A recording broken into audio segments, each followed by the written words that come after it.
তুরস্ক, সিরিয়া কিংবা বিশ্বের বিভিন্ন দেশে বড় ধরনের ভূমিকম্পের পর একটি প্রশ্ন বারবার সামনে আসে, বড় ভূমিকম্প হলে কি হবে ঢাকার? বাস্তবতা হলো, ভৌগোলিক অবস্থানের কারণে বাংলাদেশ বিশ্বের অন্যতম ভূমিকম্প ঝুঁকিপূর্ণ অঞ্চলের একটি। বাংলাদেশের উত্তর পূর্বাঞ্চল ও পূর্বাঞ্চল ঘিরে রয়েছে ভারতীয়, ইউরেশীয় ও বার্মা টেকটনিক প্লেটের সক্রিয় সংযোগস্থল।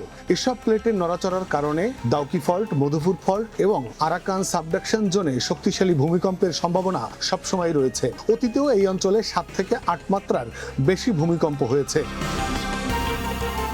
যদি ঢাকায় 7 বা তার বেশি মাত্রার একটি ভূমিকম্প আঘাত হানে, তাহলে সবচেয়ে বড় বিপদের মুখে পড়বে রাজধানীবাসী। কারণ ঢাকা বিশ্বের অন্যতম ঘনবসতিপূর্ণ শহর। এখানে অসংখ্য পুরনো ও অপরিকল্পিত ভবন রয়েছে, যেগুলোর অনেকগুলো জাতীয় বিল্ডিং কোড না মেনে নির্মাণ করা হয়েছে। ফলে শক্তিশালী কম্পনে অনেক ভবন আংশিক বা সম্পূর্ণ ধসে পড়তে পারে এবং হাজার হাজার মানুষ ধ্বংসস্তূপের নিচে আটকা পড়ার আশঙ্কা তৈরি হবে।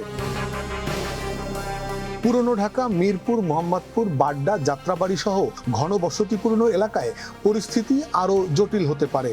সরু রাস্তার কারণে উদ্ধারকারী বাহিনীর দ্রুত পৌঁছানো কঠিন হয়ে যেতে পারে। একই সঙ্গে গ্যাস লাইন ফেটে অগ্নিকাণ্ড, বিদ্যুৎ ও পানির সংযোগ বিচ্ছিন্ন হওয়া, মোবাইল নেটওয়ার্ক ব্যাহত হওয়া এবং হাসপাতালগুলোতে অতিরিক্ত চাপ সৃষ্টি হওয়ারও ঝুঁকি থাকবে। বিশেষজ্ঞরা বারবার একটি কথাই বলেন, ভূমিকম্প মানুষকে হত্যা করে না, দুর্বল ভবনেরই সবচেয়ে বেশি প্রাণহানির কারণ হয়। তাই নতুন ভবন নির্মাণে জাতীয় বিল্ডিং কোড কঠোরভাবে বাস্তবায়ন, ঝুঁকিপূর্ণ পুরনো ভবন শক্তিশালী করা, উদ্ধার সক্ষমতা বৃদ্ধি এবং সাধারণ মানুষের মধ্যে নিয়মিত ভূমিকম্প সচেতনতা গড়ে তোলা অত্যন্ত জরুরি।